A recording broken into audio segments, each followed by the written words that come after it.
Muy buenos días a todos. Dándole continuidad a las cápsulas educativas con respecto a la campaña invierno.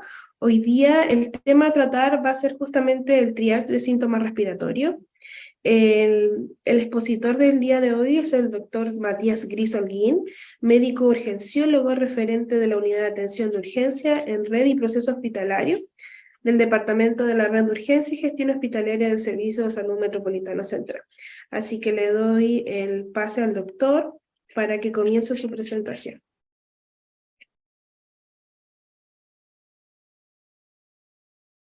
Súper, muchas gracias Carolina. Gracias a todo el equipo por la invitación.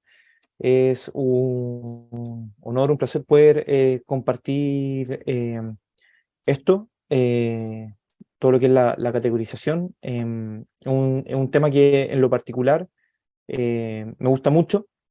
Encuentro que todo el proceso y la clave de poder generar un proceso de atención de urgencia comienza en la categorización, ¿ya? Así que es todo un desafío tratar de buscar la forma de poder transmitir un poco un par de conocimientos, un par de experiencias y cómo podemos ocupar la categorización en momentos tan críticos. Bueno, para la urgencia adultos críticos durante todo el año y para la urgencia pediátrica particularmente en lo que respecta a la campaña de invierno, ¿ok? Bueno, como me presentó Carolina, mi nombre es Matías Gris, soy médico de la Universidad de Chile. Posteriormente hice la especialidad en la misma casa de estudio y no tengo ningún conflicto de interés, pero posteriormente hice un magíster en administración, un MBA también en la misma casa de estudio. Así que del- la presentación va un poco orientada a aspectos más técnicos desde lo médico y también algunos conceptos del punto de vista de la operación y de lo que es la administración de procesos, ¿ok? Bueno, más allá de lo anterior, comentarles que tengo mi ESI realizado el año 2021, cuando empecé a revisar esto y empecé a interesarme muchas veces, a pesar de tener la perspectiva del médico, conversando con algunos colegas, algunos enfermeros, me preguntaban si es que había hecho el ESI o no. Así que consideré parte fundamental para poder hablar de esto, por lo menos tener el curso, ¿ok? Em, bueno, contarles que la categorización nace por un conflicto que ocurre a nivel de la demanda.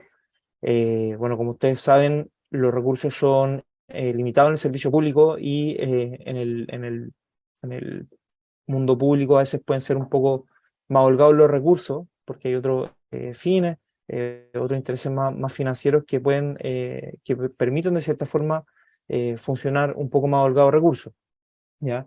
Em, pero el gran desafío de la categorización es generar los mecanismos de optimizar la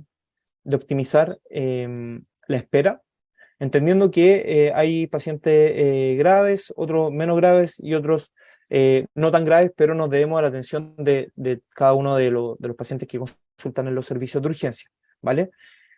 Em, Del punto de vista de la gestión, la primera persona que empezó a gestionar empezó a gestionar recursos cuando se generaban atascos, cola, fila, eh, Wagner Krarup Erlang, ¿ya? En el año 1909 publicó este libro, desarrolló la fórmula que está abajo, donde de cierta forma él identificó que cuando yo tengo un proceso, tengo dos grandes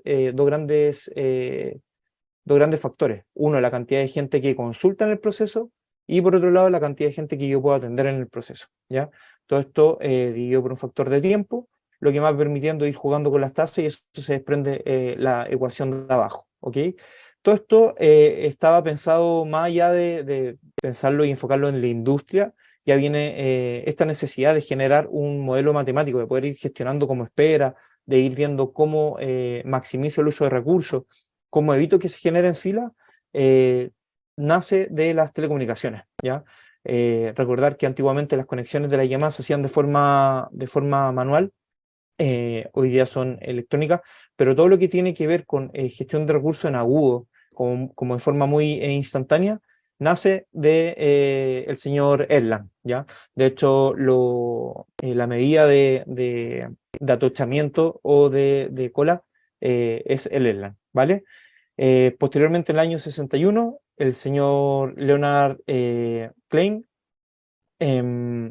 publica el Kleinrock, perdón, publica Sistema de Colas, traducido al español, lo publica como su tesis doctoral y el año 64 lo publica como libro, ¿ya? Y viene a transformar todo lo que es eh, la gestión de espera en diversos procesos, ¿ya? Como les comentaba, aparte desde las telecomunicaciones, ¿ya? Esto que puede sonar un poco complejo, es como para ponerlo al corriente de cómo se ha ido desarrollando esto. El sistema de gestión es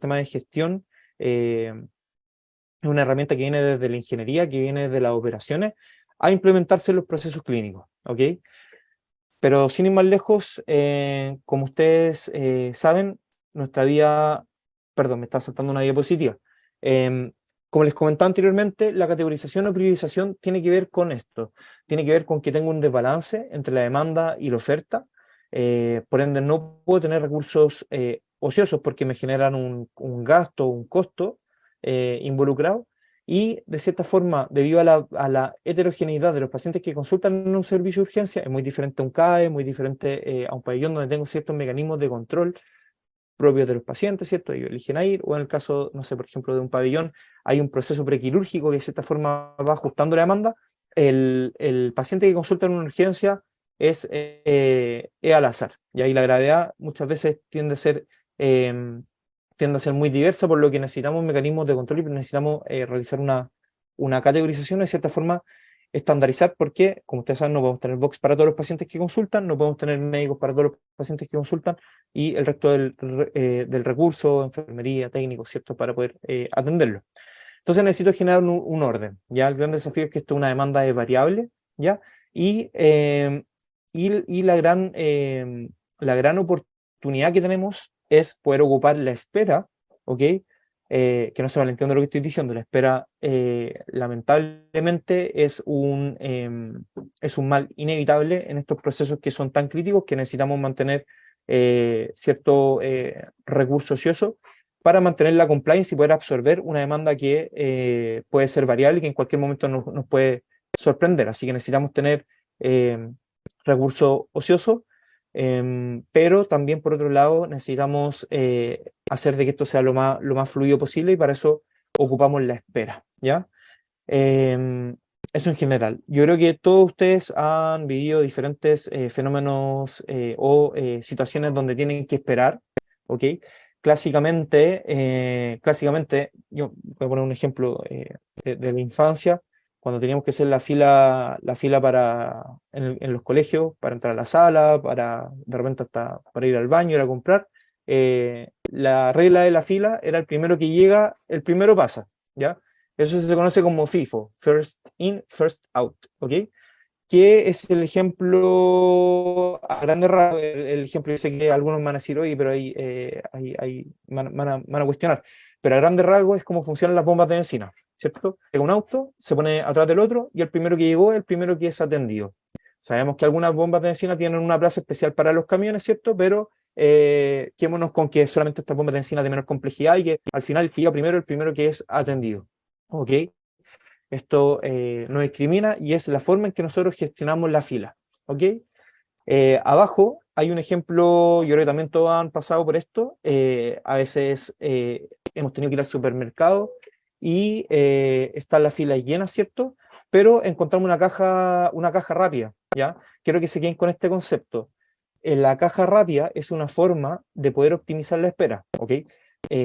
Hoy día tenemos otros mecanismos de caja rápida que son automatizadas, que también obedecen a gestionar la espera. Mientras yo espero haciendo algo, la espera se hace más corta. Entonces, no dependo de la persona que me está atendiendo, el cajero, para poder aumentar la velocidad con la que yo voy a pagar, ¿cierto? Que al final es el último proceso de la compra, ¿vale? Pero el supermercado tiene esta opción de, si es que uno lleva pocos productos, poder pasar por una caja rápida, ¿ya? ¿Qué significa esto? Para efectos de gestión, segrego, ¿ok? Segmento la demanda e identifico gente que va a requerir menos recursos en ser atendida, ¿ok? Y los redirijo a una fila de atención rápida, ¿ya? Algunos probablemente ya le está haciendo sentido esto con algunas cosas que hacemos en las urgencias, ¿ok?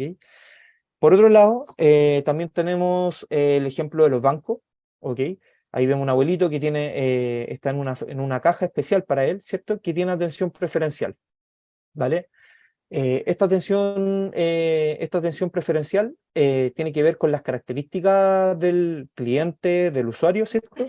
Que por su edad, si es que está embarazada, por ejemplo, o tiene alguna discapacidad o anda con niños, ¿cierto? El banco identifica que es una población vulnerable que requiere una atención especial, ¿cierto? Y les genera un canal, vamos a empezar a decirlo ahora, un canal para que diferente a todo el resto de las personas que tienen que esperar de acuerdo a la norma estándar, que es el que llega primero, el primero se atiende, ¿ok?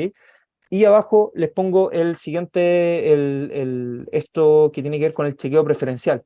En los aeropuertos, cuando la aerolínea fidelizan a ciertos clientes, ¿cierto? Existe la posibilidad de saltar la fila de espera y la aerolínea tiene unas puertas especiales implementadas de forma diferente para que la atención de estos clientes tenga una mejor calidad y sea más satisfactoria, ¿ya? Em, Todos trabajamos en salud, todos tenemos gente que a veces ha ido a las urgencias, ese es el caso, ¿ok? Porque son familiares, conocidos de alguien, yo sé que en todas las urgencias pasa lo mismo, se le da una atención un poco más expedita, ¿ya? Que no tiene que ver con una característica de salud particular, sino que tiene que ver con beneficio, ¿ok? En el mundo empresarial esto se habla de fidelización, ¿ok? Así que diferentes, acá lo que les he mostrado son ejemplos de la vida cotidiana donde nosotros aplicamos diferentes reglas para gestionar la cola, ¿ok? O la fila, como le quieran llamar. Todas estas aplicables a los servicios de urgencia y al modelo de categorización actual. Bueno, hablando un poco más de salud, a grandes rasgos existen 5 modelos de categorización, ahí incluye un sexto, para solamente a modo de anécdota. Tenemos el modelo canadiense, no me voy a detener en cada uno, tenemos el modelo canadiense, el modelo austral asiático, el modelo de Andorra, que es el MET, que posteriormente pasó a ser el SET, que es el sistema español el SET de Sistema Español de Categorización. El Manchester Triage System, que es súper famoso porque cuando estamos enojados con el ESI, ¿cierto? Lo primero que decimos es que estamos mejor con Manchester, así que el Manchester yo creo que todos lo conocen, ¿vale? Y al medio tenemos el protagonista hoy día, que es el ESI, el Emergency Severity Index, que es el modelo de categorización actual. En lo personal me parece que en la versión 4 toma y recoge lo mejor de todos los otros modelos, ¿ok? Todos estos modelos de categorización tienen que ver con la posibilidad de poder gestionar la espera, ¿ok? Siempre y cuando yo pueda absorber lo que tengo que absorber de forma inmediata y poder satisfacer y resolver de forma oportuna los requerimientos de los diferentes pacientes que consultan o usuarios que consultan a los servicios de urgencia, ¿vale? Acá al lado les puse el START, que ese es el nombre de la empresa que desarrolló o entidad que desarrolló el START, que es un modelo prehospitalario en el que muchas veces tenemos que asumir que pacientes que son atendidos con prioridad por cualquier modelo de categorización hospitalaria, ¿ya? Frente a la poca disponibilidad de recursos, este modelo de categorización los declara como fallecidos, ¿ok? Principalmente esto se utiliza para accidentes de múltiples víctimas, ¿ya? Si es que hay alguien de acá que se maneja en el prehospitalario, si tenemos atención suficiente a ambulancias para un accidente de tránsito, ¿cierto?, con múltiples heridos, no tiene ningún sentido aplicar el STAR siempre cuando mi respuesta sea satisfactoria y pueda absorber toda la demanda. ¿Ok? Cuando tengo que empezar a priorizar, tengo que bajar mi estándar de calidad, ¿cierto? Y ahí podemos hablar de gestión de riesgo en desastre y todo el resto de las cosas. ¿Ok? Se lo ponía como ejemplo porque esto un poco rompe en otro contexto, ya no en el contexto de atención de urgencia. ¿Vale? Entonces, como les comentaba, el protagonista de hoy, el ESI,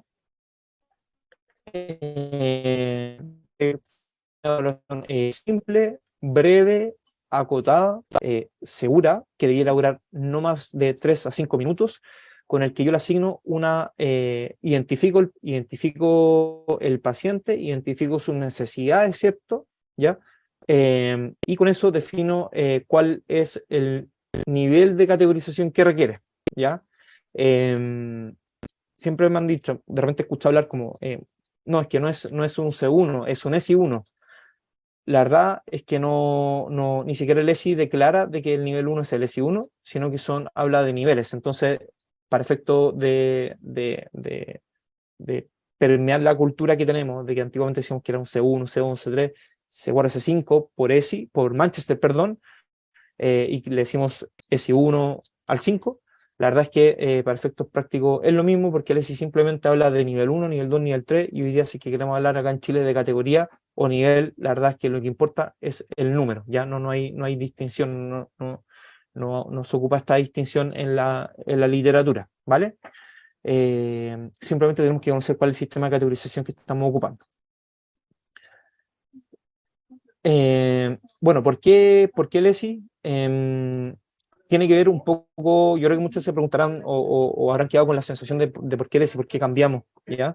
Esto tiene que ver con una normativa de la Organización Panamericana de la Salud, de empezar a ocupar sistemas de categorización estructurados. No se lo mencioné anteriormente, pero el ESI es el sistema más estructurado que existe de los anteriores.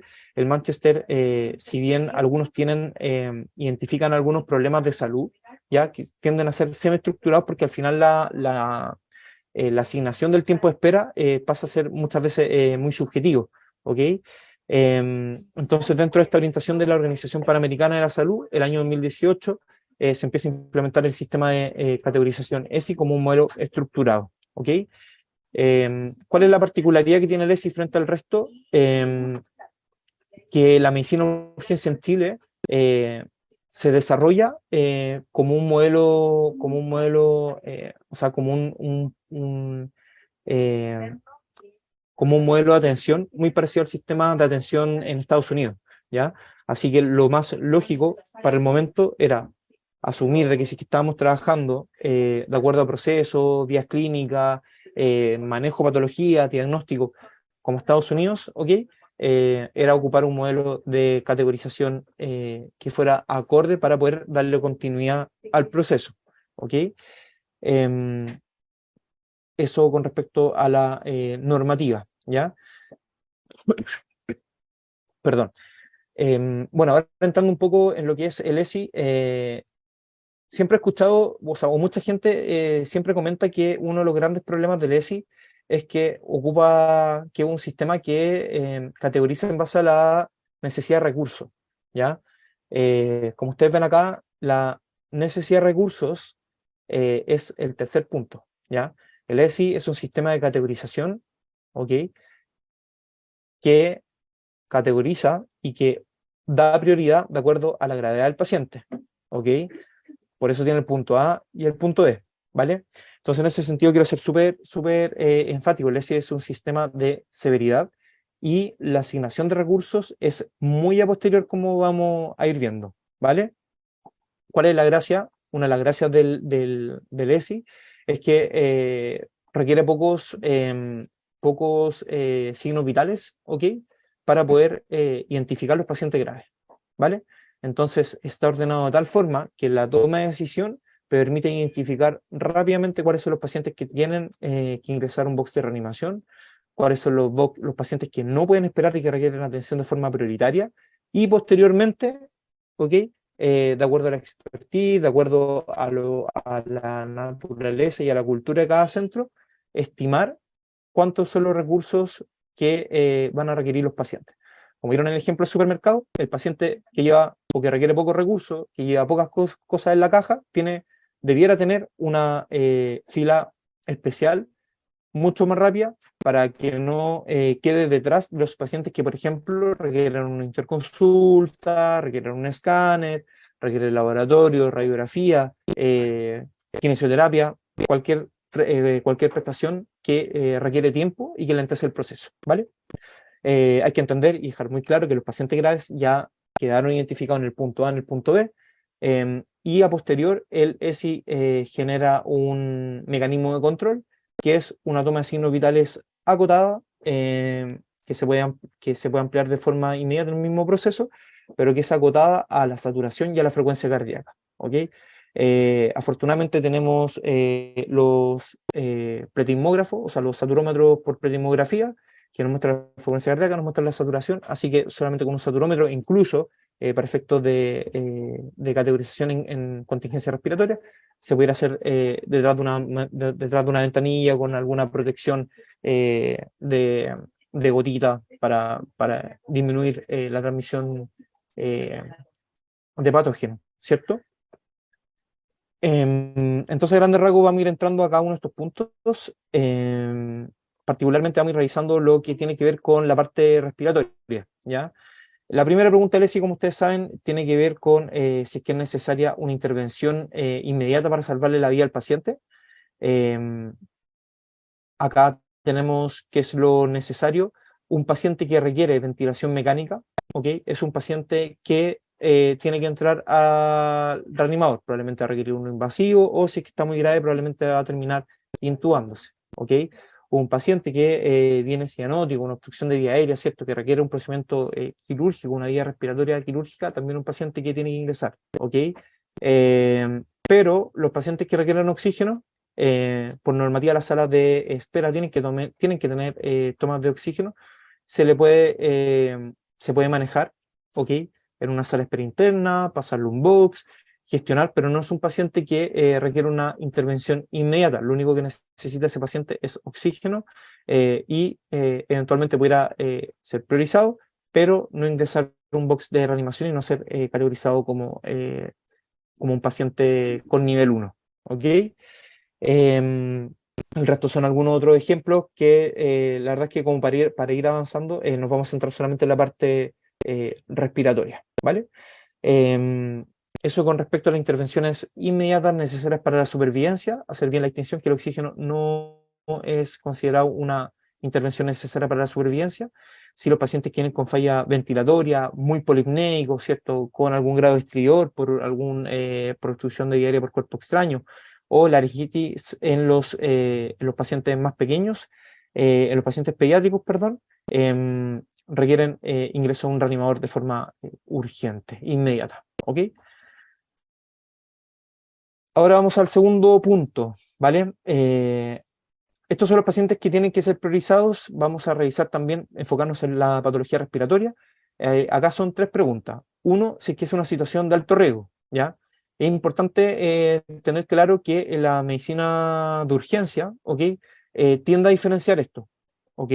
Dolor torácico de alto riesgo, dolor torácico de bajo riesgo, cefalea con bandera roja, cefalea sin bandera roja, eh, dolor abdominal con signos de alarma, ¿cierto? Por ejemplo, un dolor abdominal de inicio súbito en un paciente que tiene una fibrilación auricular, sí o sí que sospechar una isquemia mesentérica. Son situaciones de riesgo. Un dolor abdominal en un adulto mayor también tiene que ser priorizado, quizás no con un nivel de categorización 2, pero sí hay que estar atento a estas situaciones de riesgo que están enmarcadas dentro de lo que va a ocurrir después con el paciente. Y esto es súper importante. Nosotros no estamos categorizando, ¿ok? Simplemente para asignar un número. Nosotros estamos categorizando eh, para definir cuál es el mejor lugar donde el paciente y en qué tiempo el paciente tiene que ser atendido, tiene que recibir la atención médica y el resto de las indicaciones, ¿cierto? Y cuidados también, por supuesto.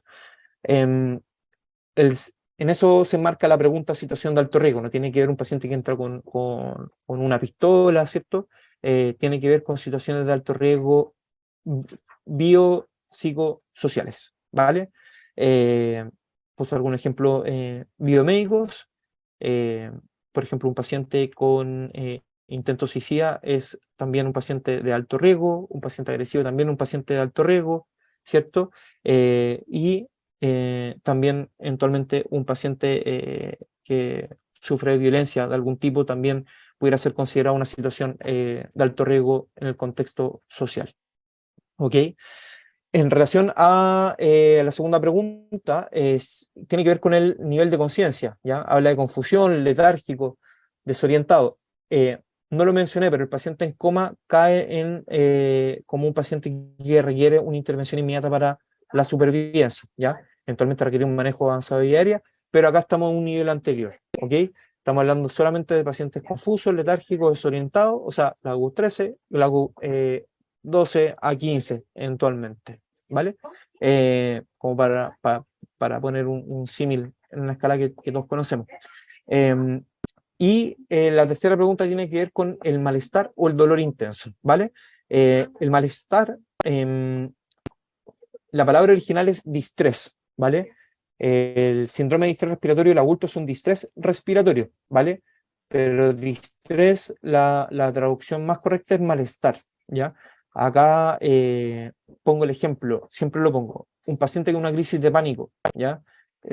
Una crisis de pánico, no sé si es que alguien del escenario ha tenido alguna vez alguna crisis de pánico, pero una crisis de pánico es peor que en muchos casos es peor que un dolor EVA 8, EVA 9 o incluso EVA 10, ¿cierto?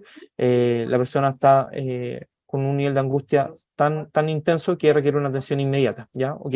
Y para efectos de la atención y para efectos de la salud, el dolor también es considerado una urgencia y para este efecto el malestar o distrés también, ¿ok? Eso, y vamos a entrar un poco en cada uno de ellos. Como les comentaba, situaciones de alto riesgo, acá hay bastantes. Disnea de inicio súbito, un paciente, por ejemplo, con alguna, empezando el paciente pediátrico, con algún antecedente de patología pulmonar, ¿cierto? O patología crónica, también puede ser una situación de alto riesgo, eventualmente. ¿Ok? Hay, por ejemplo, como biomédicos acá. Con respecto a la confusión, letargia o desorientación, lo más recomendado es ocupar la escala de APPU, ¿ya? Identificar a los pacientes que están alerta, clasificar a los pacientes en alerta, pacientes que responden al estímulo verbal, pacientes que responden al dolor y pacientes que no responden, ¿vale? Los pacientes que responden al dolor o que no responden al dolor, la verdad es que son pacientes que están con algún grado de compromiso de conciencia bastante importante y tienen que manejarse de forma inmediata, ¿ok?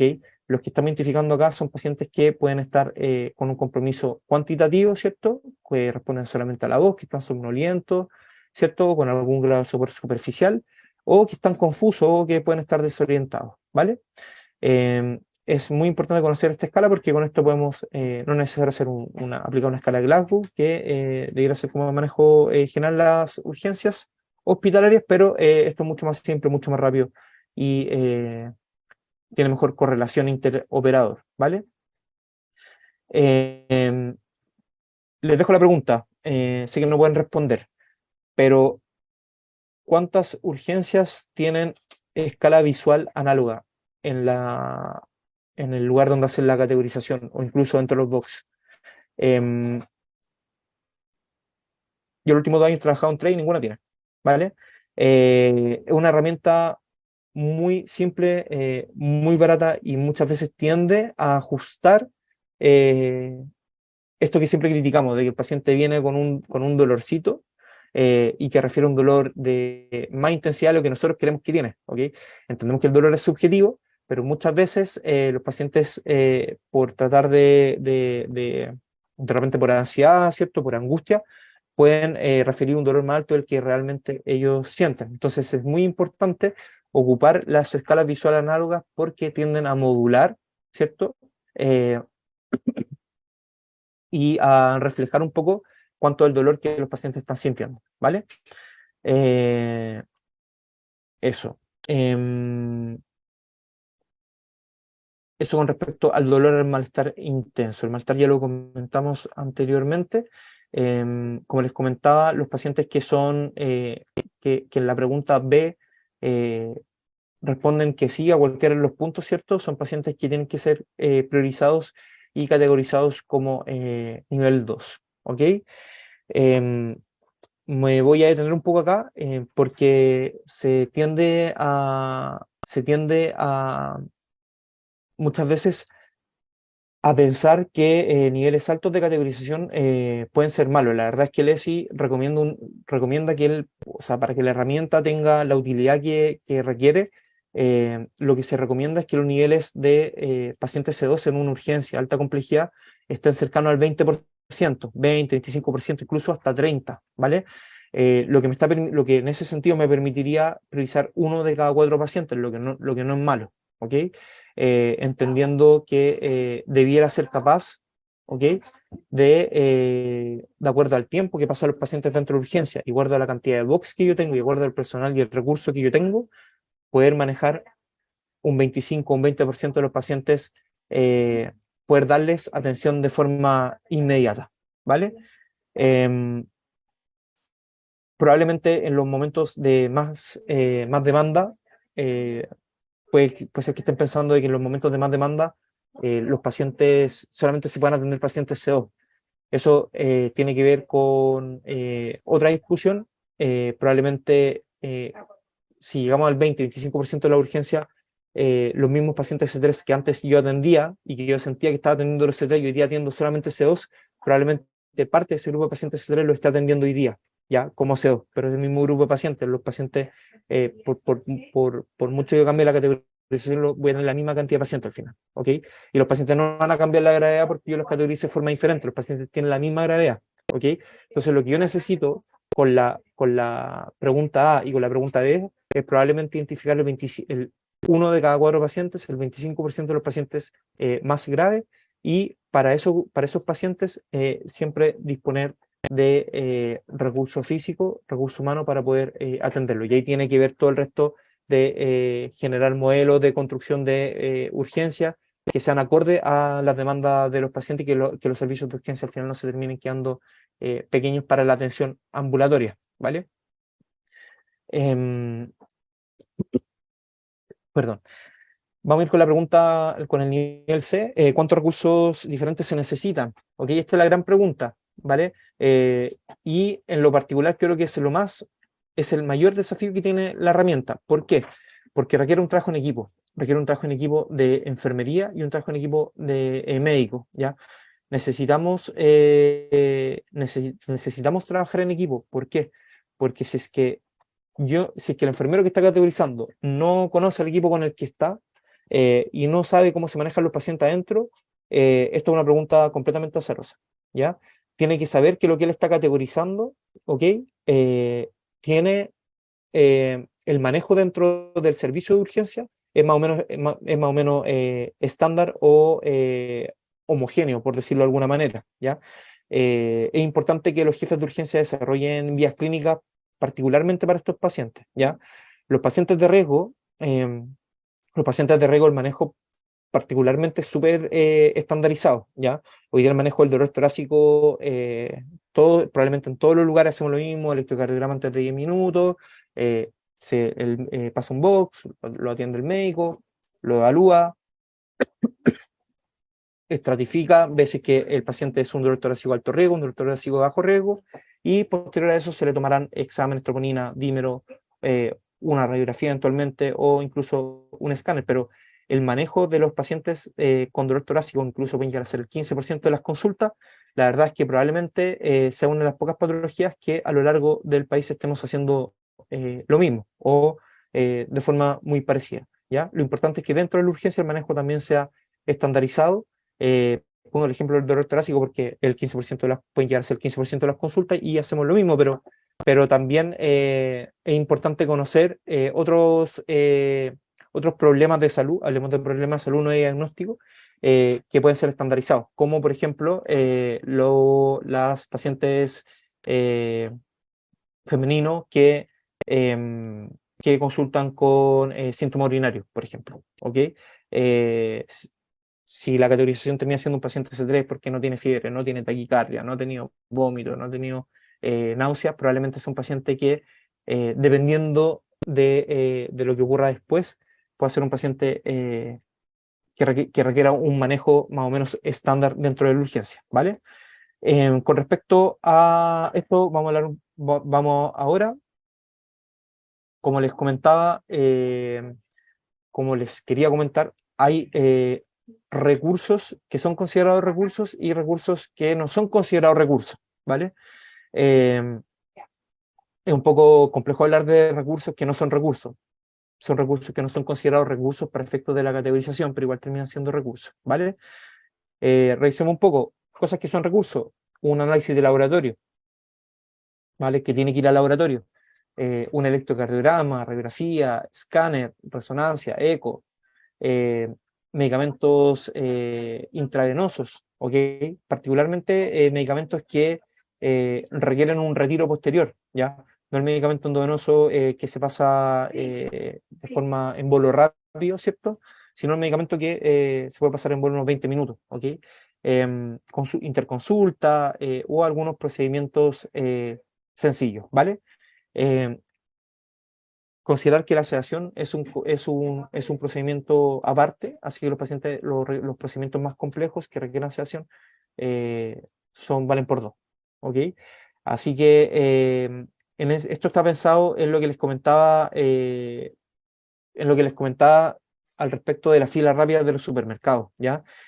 La estimación de recursos no tiene que ver con identificar los pacientes que van a requerir más recursos, ¿ya? Es todo lo contrario. Lo que estoy haciendo en ese momento de la categorización es identificar los pacientes que no van a requerir pocos recursos, los pacientes que llevan menos de 15 productos en el supermercado, y les voy a ofrecer una vía rápida, ¿vale? Si no tengo para ofrecerles una vía rápida, si no tengo una atención rápida, una atención de baja complejidad, un fast track, el nombre que le quieran poner, la verdad es que pierde sentido hacer esta distinción entre pacientes seguros o nivel 1, nivel 3, nivel 4, nivel 5, y queda solamente para efectos estadísticos si es que no estoy llevando el paciente y no estoy generando un flujo especial, particular, para satisfacer la demanda de ese paciente, que es lo que me está entregando la herramienta el ESI. El ESI me permite identificar los pacientes que van a requerir un recurso o ninguno, y poder separarlo del resto de los pacientes que van a requerir una interconsulta, un escáner, una radiografía, que les pongan una vía, que a los 30 minutos se la retiren, ¿vale? Así que eso con respecto a la estimación de recursos, ¿vale? Probablemente bueno, los que trabajan en urgencia saben que lo que más se demora muchas veces son resultados de los exámenes, la fila para el escáner, todas estas otras atenciones que toman más tiempo, ¿ya? La necesidad de reevaluar un paciente también, ¿ok? Así que en ese sentido lo que tratamos de identificar son los pacientes que requieren pocos recursos para poder destinarlos a una fila de atención rápida, ¿ok? Pero debe ser ese que me Como les comentaba, con respecto a los signos vitales, si solamente requiere frecuencia cardíaca y saturación. Lo que nos interesa saber es que el paciente no esté en insuficiencia respiratoria, ¿ya? Y que el paciente no esté con algún grado de descompensación hemodinámica, ¿ok? O un shock que no estemos viendo, ¿vale? Con estos mecanismos de seguridad, podemos ser capaces de incluso disminuir la mortalidad de los pacientes C3, por lo menos en los C4, C5, y eventualmente en los C3 también, si es que aplicamos de forma correcta la herramienta, ¿vale? Sí, puede ser ya. Bueno, acá una pequeña tabla con respecto a los signos vitales. La verdad es que lo mismo de lo anterior. Sí. Simplemente mencionarles que para efectos de la categorización pediátrica existen diferentes niveles. Los pacientes menores de 3 meses tienen rangos mucho más permisivos, los pacientes de 3 meses a 3 años también, y de 3 a 8 años también. Los mayores de 8 años, la verdad es que los signos vitales en zona de peligro o en bandera roja son los mismos, ¿vale? Eso. Otro punto que lo comento siempre, es que la asignación del nivel de atención del paciente lo podemos hacer de forma muy expedita, conversando con el paciente frente a un escritorio con un saturómetro, ¿ok? Haciendo las preguntas precisas, identificando cuál es el motivo de consulta, descartando banderas rojas. No queremos hacer diagnóstico tampoco. Lo que queremos es generar un motivo de consulta más acotado, identificar la gravedad del paciente y asignarle un flujo al paciente, sea el reanimador, sea un box monitorizado, sea un box sin monitorización o eventualmente una vía de atención rápida, ¿vale? Pero, como les comentaba, el ESI es un sistema que categoriza de acuerdo a gravedad de los pacientes, ¿ya? Entonces, una vez que yo identifico los pacientes graves que requieren atención inmediata, identifico los pacientes que no pueden esperar, que son los pacientes nivel 2, a todo el resto de los pacientes, yo debiera hacer un control completo de signos vitales. Incluye presión arterial y el resto de las cosas que ustedes tengan dentro de la grilla de signos vitales de su urgencia, ¿ok? La frecuencia cardíaca, la frecuencia respiratoria, la saturación, el nivel de conciencia ya lo tenemos, ¿ok? Pero temperatura, presión arterial, ¿cierto? Hemoglucotesis, que el paciente es diabético, ¿ok? Y no está con compromiso de conciencia, igual es bueno tomar un hemoglucotesis después de estar explicando los síntomas, ¿vale? Acá el gran desafío es, como sabemos que las urgencias funcionan con box llenos, ¿cierto? Y que tengo que ir guardando box y mantener cierta capacidad de absorber pacientes graves, los pacientes C3 tienen que esperar, ¿ya? Entonces la gran pregunta es, ¿dónde? ¿Cuál es la recomendación? Por lo menos lo que nosotros hicimos acá en el servicio fue recomendar de que sea de forma consecutiva, ¿ok?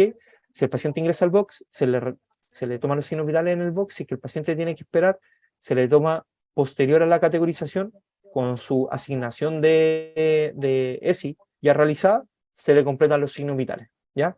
Y por cualquier eventualidad sale algo alterado, es importante que el equipo que está tomando los signos vitales, puede ser un técnico, ¿cierto? Lo informe al enfermero para volver para tener este antecedente, considerarlo y ver si el paciente requiere un cambio en su categorización, ¿ok? Pero esta diapositiva es del curso del ESI, ¿vale? Acá lo menciono. Independiente de que el modelo para estimar la prioridad y gestionar la fila que tiene que ser expedito, no considera el control completo de signos vitales, es importante que de forma consecutiva, ¿ya? Y ojalá inmediata, los pacientes se le tome un control completo de signos vitales, ¿ya? Más que nada como un chequeo de seguridad. Y con esto el ESI pasa a ser una herramienta bastante segura para los pacientes que están categorizados con nivel 3, nivel 4, nivel 5.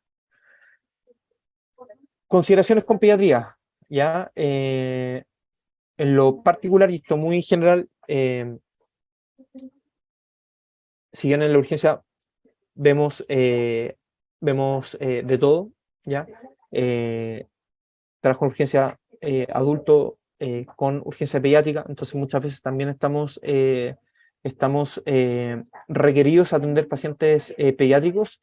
En lo particular, creo que los pacientes pediátricos requieren un respeto y me saco el sombrero frente a los pediatras que se dedican a la urgencia, porque es todo un desafío, por lo menos para mí, desde la práctica personal, muchas veces tener que manejar un paciente que no es capaz de referir síntomas, ni tampoco aportar la historia. Entonces, acá la categorización es un poco más lenta. Necesitamos que la categorización tome un poco más de tiempo y requiere personal de enfermería especializado en pediatría, o que tenga, no hay especialidad, pero que tenga una vasta experiencia en el manejo de los pacientes pediátricos, ¿ya? Bueno, las consideraciones en pediatría, la categorización considera el triángulo de seguridad, evaluar el aspecto, evaluar la respiración, evaluar la circulación del paciente, esto es la etapa 1. Posterior a eso, realizamos un ABCDE, ¿ok? Estamos hablando de evaluación primaria ya, o sea, estamos hablando de hacer una evaluación primaria, o parte de una evaluación primaria, en la categorización, ¿ok?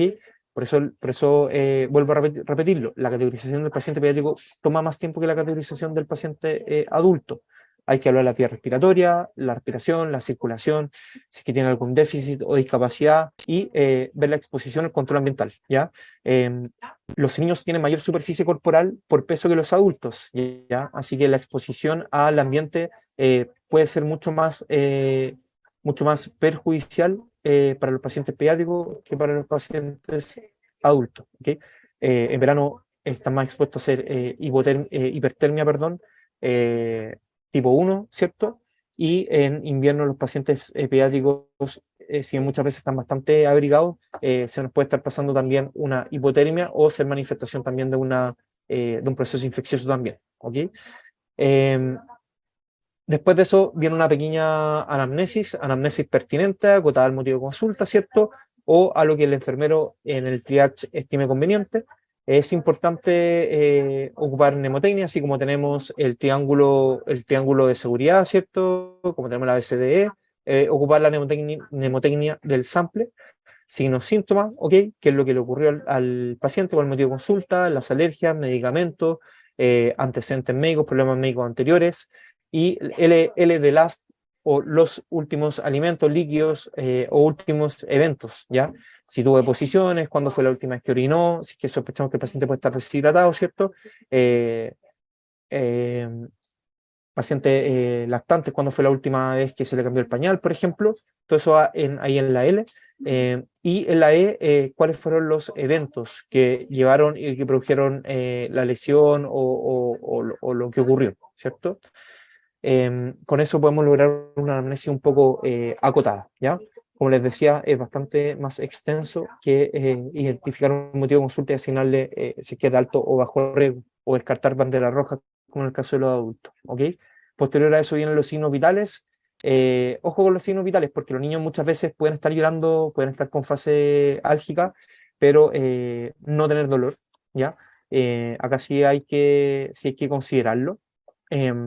Ojalá que el ambiente sea lo más amigable para ellos, para evitar estos como falsos positivos de dolor.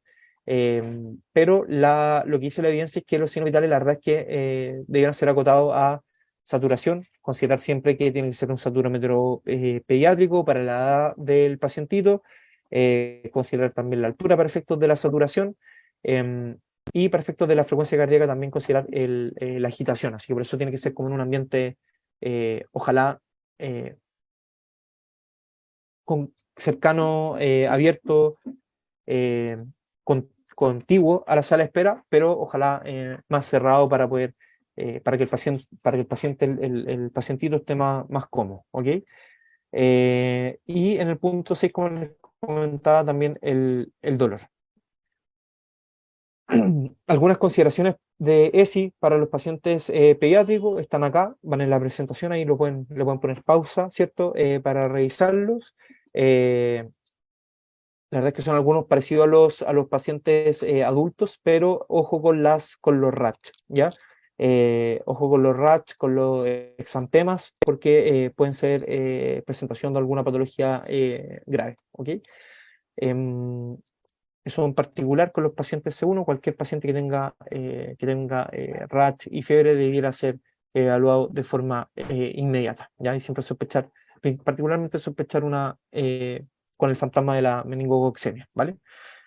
Lo que no les comentaba, importante el antecedente y el estado de la vacunación en los pacientes pediátricos, dejarlo ojalá consignado dentro del triage, si que el paciente se vacuna, si que tiene la vacuna obligatoria al día, o si que el paciente eventualmente no se pudiera vacunar, ojalá detectarlo en la categorización, es parte de la anamnesis pertinente.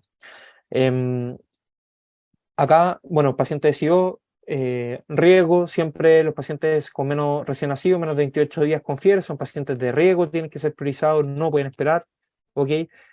Pacientes inmunodeprimidos que estén con fiebre también, o cualquiera otra de las lesiones que están acá, ¿vale?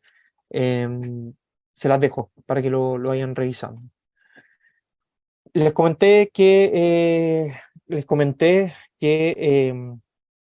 el cambio al triage estructurado viene por una orientación de la Organización Panamericana de la Salud, de la OPS, y la charla se llama categorización en campaña de invierno, categorización respiratoria.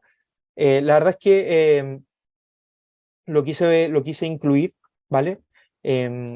Porque la categorización, acá se habla mucho de la categorización en enfermedad tipo influenza, ¿vale? Esto por la fecha probablemente posterior a la pandemia de influenza que hubo la década pasada, y probablemente tenga que ver con eso, ¿ya? La verdad es que las directrices son bastante similares a lo que nosotros hicimos en COVID, ¿ya? Tiene que ver con 4 objetivos principales, ¿vale? Bueno, la categorización respiratoria se supone que debe ser en un lugar diferente, con personal diferente, la idea es separar el flujo, no que la gente no se contagie dentro de la urgencia, disminuir la transmisión viral o de patógenos, ¿cierto? Y los 4 objetivos principales tienen que ver con el primero, bueno, priorizar, ¿ya? Cumple el objetivo de cualquier modelo de categorización, priorizar para otorgar seguridad al paciente, ¿ya? Identificar los pacientes que tienen que ser atendidos de forma inmediata, los que tienen que ser priorizados, ¿cierto? Identificar la gravedad de los pacientes, ¿ya? También con efecto de no meter dentro de un proceso de una sala de espera, de box que pueden estar contaminados a la exposición por gotita o aerosoles, y por medio de una buena categorización yo podría identificar qué pacientes por ningún motivo van a requerir una hospitalización, por ejemplo, y que pudieran ser atendidos en un flujo diferente, ¿vale? Por eso disposición. También es importante tener sospechas sobre el diagnóstico, porque eso también va a permitir adecuar los flujos internos y poder definir cuál va a ser el tratamiento de los pacientes. Y por último, poder asignar un flujo y un proceso de atención, ¿ya? Diferente a la patología no respiratoria, ¿vale? La verdad es que esto es como muy, nosotros bueno, se vivió, todos conocemos lo que son las urgencias con flujo diferenciado, respiratorio y no respiratorio, pero para efectos de la campaña de invierno, la separación de flujo no es una estrategia que estemos ocupando actualmente, simplemente lo puse porque está incluido dentro del manual de la OPS y porque no lo ocupamos casi 10 años después para la pandemia de COVID. Así que en esto, la verdad es que hasta que no lo ocupemos, la verdad es que no quise meterme mucho en esto, ¿vale? El concepto general y el concepto que les quería traer tiene que ver con la importancia de la categorización, ¿ya? Ustedes van a decir, ya, pero ¿por qué si la categorización tiene que ver un número?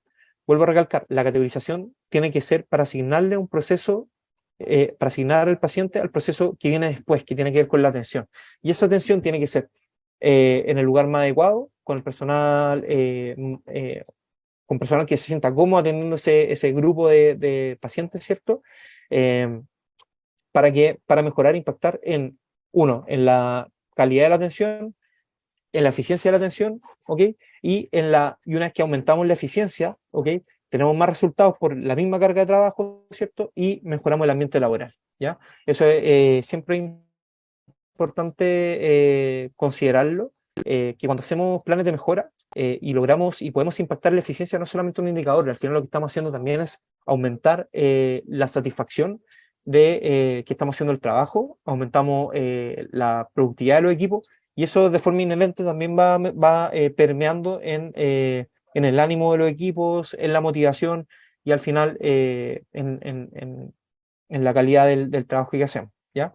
Me detuve en eso, creo que una pequeña motivación a hacer planes de mejoras constantes y transmitir esto, que los planes de mejora son para alivianar la carga asistencial y mejorar la satisfacción de lo que hacemos, que es bastante en los servicios de urgencia, ¿ya? Les quería ir mostrando un par de ejemplos ahora a continuación que tienen que ver con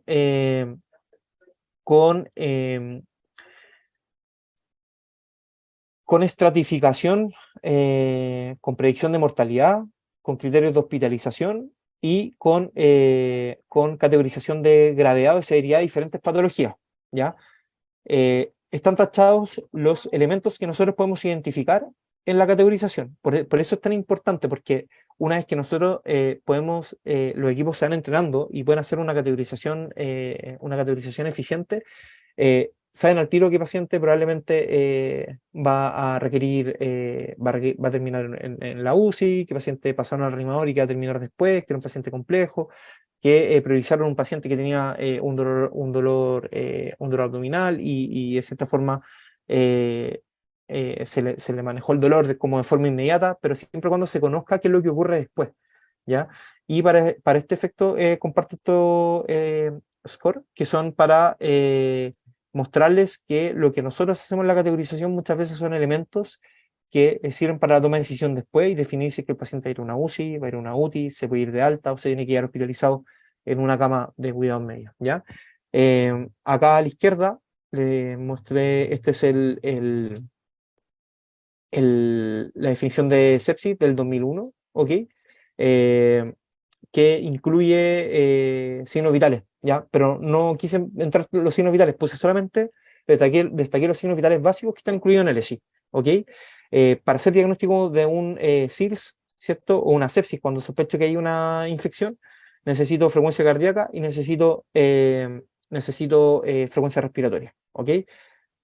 Si tengo dos de estos y sospecho de infección, el paciente está con un cuadro de sepsis, o sea, puedo hacer diagnóstico de sepsis desde la categorización, ¿ya? O aún más, incluso si llego a aplicar Q-SOFA, ¿ya? Que tiene que ver con el diagnóstico de shock séptico, ¿qué es lo que requiero? Un estado mental alterado, frecuencia respiratoria y presión arterial. Pero bueno, saquemos la presión arterial porque estamos hablando de que este paciente no vamos a llegar a la presión arterial en la categorización ni en la sala de espera posterior. Este paciente viene con compromiso de conciencia polipneico, sospecho que tiene una infección. Este paciente es un paciente que está con un shock séptico hasta que no se muestre lo contrario y tiene que pasar al reanimador, ¿ok? A reanimación, cultivo, medición de láctico,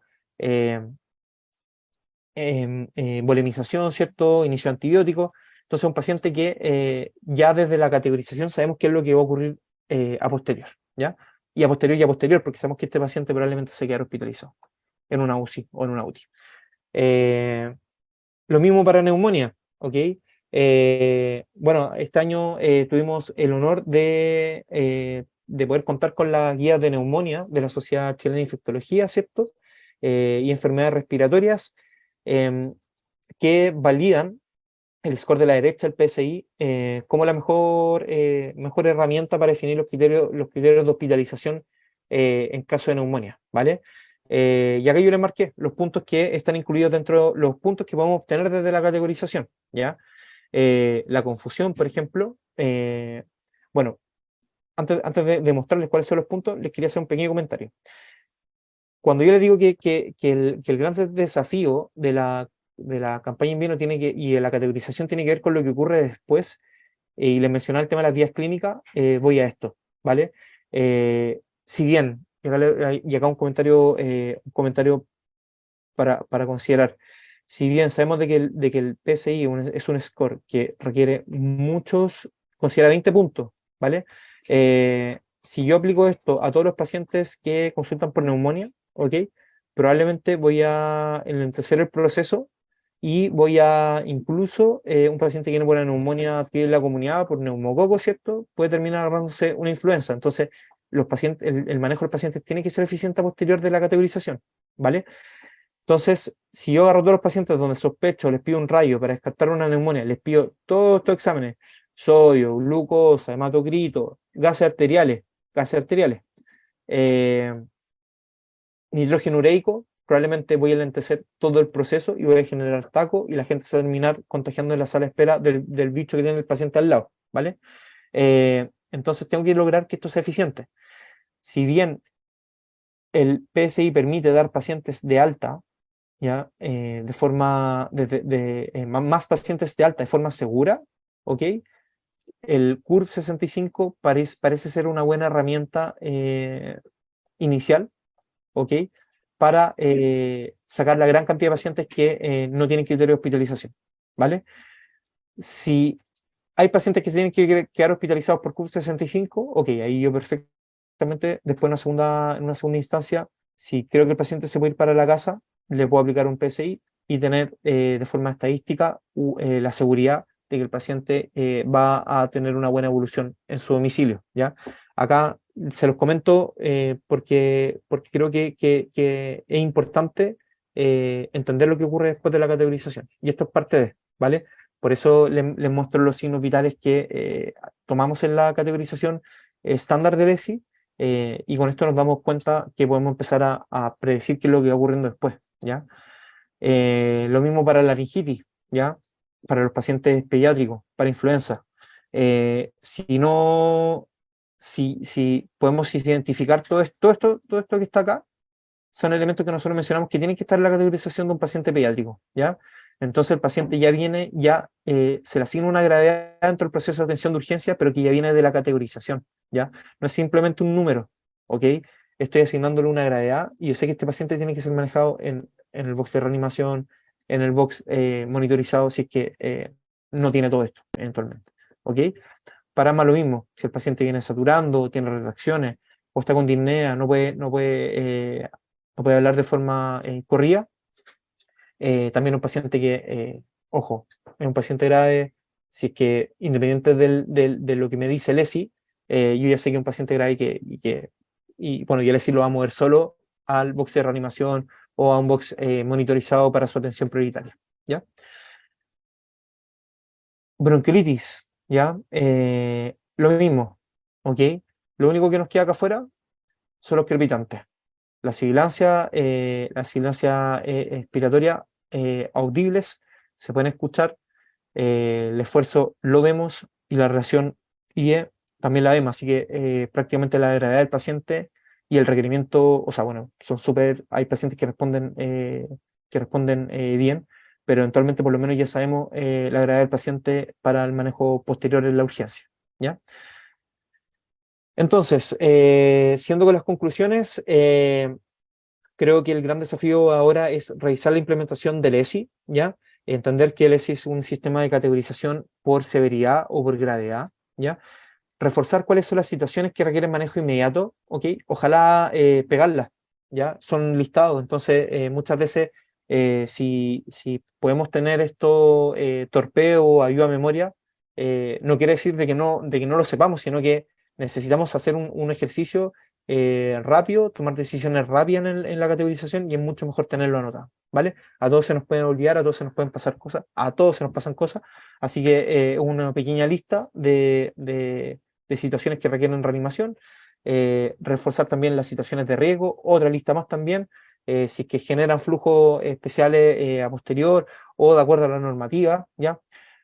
Pongo el ejemplo de violencia intrafamiliar, víctimas de violencia sexual también, ¿cierto? Todos sabemos de que son pacientes que tienen que estar categorizados CEDO, ¿ya? Cuesta encontrarlo en el libro del ESI, pero está, ¿ya? Y hoy día está en la normativa, así que tenemos que aplicarlo, ¿vale? Tener el recordatorio ahí, a eso voy, a tener el recordatorio de acuerdo a el manejo de los establecimientos y a la normativa vigente. Y creo que lo más importante para la correcta implementación del ESI es el control de signos vitales posterior, ¿vale? Eso con la primera conclusión, que es revisar la implementación del ESI. La segunda, implementar o ajustar los flujos de acuerdo a la demanda, ¿ya? El modelo de categorización nos va a definir grupos de pacientes. Tenemos los pacientes que requieren atención inmediata, los pacientes que tienen que ser priorizados, los pacientes que van a requerir muchos recursos y los pacientes que van a requerir pocos recursos, ¿ya? Si atiendo todo este grupo de pacientes en el mismo lugar, no estamos sacando nada con categorizarlo. Los pacientes tienen que tener flujo a posterior para lograr que el proceso de atención de urgencia sea eficiente, ¿ya? Tengo que ser capaz de que si que me llega un paciente con dolor torácico, ingresarle un box monitorizado, tomar el electrocardiograma y que el médico pueda leer el electrocardiograma y descartar de que no tengo un supra o algún signo de isquemia equivalente a un supra, para que el paciente continúe con el manejo a posterior. Necesitamos que la disponibilidad de recuperadores, ya sabemos que muchas veces tiene que ver con un problema de cola que no es de la urgencia hacia afuera, tiene que ver de la urgencia hacia adentro, ¿ya? Pero todas estas herramientas también se debieran ocupar para los pacientes que están esperando cama de dotación, ¿cierto? Y por otro lado, también o sea, si es que estamos identificando los pacientes que no requieren recursos, la verdad es que implementar un box de atención, una camilla, computador, escritorio, y un médico con ayuda de un técnico, probablemente van a poder absorber gran parte de la demanda, ¿ya? 45 de la demanda teórica debieran ser pacientes C4, C5. Si es que hay alguno que requiere manejo endovenoso, un paciente C4 que requiere un recurso, ¿ya? Se puede mover de flujo después, puede ir a una sala de procedimientos que habiliten, puede ir el equipo de enfermería, ¿cierto?, a tomar los exámenes o eventualmente tener un par de sillas para que el paciente espere, no sé, la radiografía, ¿cierto? Pero necesitamos implementar los flujos de atención rápida para poder absorber esta demanda que es bastante rápida. No es justo también que la gente, y tiene que ver con un tema de justicia también, que la gente que va por causas simples, nosotros no tengamos las herramientas para poder solucionar lo simple de forma rápida, ¿ya? Así que también una recomendación, ¿ya? Dentro de las conclusiones, generar los flujos de atención rápida en los establecimientos y poco a poco se van a ir dando cuenta que impactan. Es una trampita para todos los indicadores porque al estar atendiendo más pacientes, ¿cierto?, van mejorando algunos indicadores, ¿cierto? Y se van a dar cuenta que fácilmente van a poder absorber con un solo médico un grupo, una cantidad no menor de pacientes que sin estos flujos de atención rápida quedan detrás de los pacientes en nivel 3 y esperan 4, 5, 6, hasta 8 horas atención y se terminan yendo a otro dispositivo o a otro lugar a consultar muchas veces se devuelven a sus casas con su problema de salud no resuelto, ¿ya? Eso. Lo que les comentaba con respecto a los pacientes C2, por lo menos, si estamos llamados a atender a los pacientes C2 antes de 30 minutos, trabajar con TICs, trabajar con estadística, trabajar con las jefaturas y ver cuál es la cantidad de box que necesitan por lo menos para atender a los pacientes C2 antes de 30 minutos, ¿ya? Y tener el recurso humano disponible para que también los puedan atender, ¿ok? No basta solamente con pasar la box, tiene que comenzar la atención médica, ¿vale? Y se van a dar cuenta que probablemente si es que pueden ordenar los flujos, puedan llegar a absorber y terminar cumpliendo, bueno, ya no el COMGES, pero terminar cumpliendo la atención de los pacientes antes de 30 minutos, ¿vale? Y lo que les comentaba durante toda la presentación, generar procesos clínicos diagnósticos o guías clínicas que permitan disponer de no recursos para la toma de decisión. ¿Qué quiero decir con esto? Si una paciente femenina, joven, sin factores de riesgo, sin diabetes, ¿cierto?, con síntomas de infección de una ITU, ya una infección del tracto urinario, viene a la urgencia. Si dispongo de Comburtest, probablemente, o incluso si dispongo de los frascos de orina en la categorización, esos pacientes perfectamente pueden ser atendidos en una vía de atención rápida, no necesitan ingresar a un box para tomar más examen, tomar urocultivo, tomar la orina, eventualmente pasar a analgesia. Se podría manejar entregando el frasco de orina desde la categorización, ¿cierto? Tomar un Comburtest, definir el inicio antibiótico y esperar el resultado del urocultivo, ¿vale? Pero a eso me refiero, disponer de mecanismos o de no recursos, bueno, son recursos, pero que no sean considerados recursos, que me permitan armar un flujo de atención rápido de resolver los problemas de la gente, los problemas de menor complejidad, ¿ya? Por eso siempre pongo el ejemplo del Combur, porque como van a revisar o saben, los test de reactivo no son considerados recursos porque no van al laboratorio, se toman ahí mismo, entonces no le en el proceso, ¿ya? El tercer punto de conclusión, validar la categorización como una medida de seguridad. Yo creo que este es un desafío bastante importante, ¿ya? A medida que vayan mejorando los procesos de categorización o los que ya lo han implementado y han hecho estos chequeos, se van a dar cuenta que muchas veces la categorización, los pacientes con categorización 4 y 5, incluso los 3, pueden no tener mortalidad asociada, ¿ya? En la urgencia. incluso y debieran tener tasas de hospitalización bastante menores que los pacientes SIVA, ¿ya? Así que en ese sentido, si logramos, y para allá voy, si logramos que el proceso de categorización sea seguro para el paciente, también le estamos dando la confianza a los médicos y a los equipos que están atrás de manejar el paciente con menos recursos, ¿ya? Si no estamos, si no logramos aceptar, implementar de forma adecuada el modelo de categorización, la verdad es que independiente de la categorización, el médico no va a tener la seguridad de poder manejar los pacientes con menos recursos, vamos a llegar a que se tomen exámenes de forma inadecuada, vamos a prolongar las reevaluaciones, ¿cierto? Así que en ese sentido, el triage debiera ser la primera herramienta de seguridad para la atención de los pacientes y poder atender y empezar a aumentar la eficiencia del proceso hospitalario, ¿ya? Y como les decía, todo lo que aumente la productividad, ¿ya? Sin aumentar la carga laboral, por eso productividad, también tiende a mejorar el ambiente laboral porque nos da más satisfacción con lo que hacemos, ¿ya? Así que eso, espero que haberle entregado información relevante para ustedes, haber cumplido su expectativa. Le agradezco por el espacio. Así que, bueno, muchas gracias por su tiempo y como les comentaba, espero que les haya servido de algo la presentación.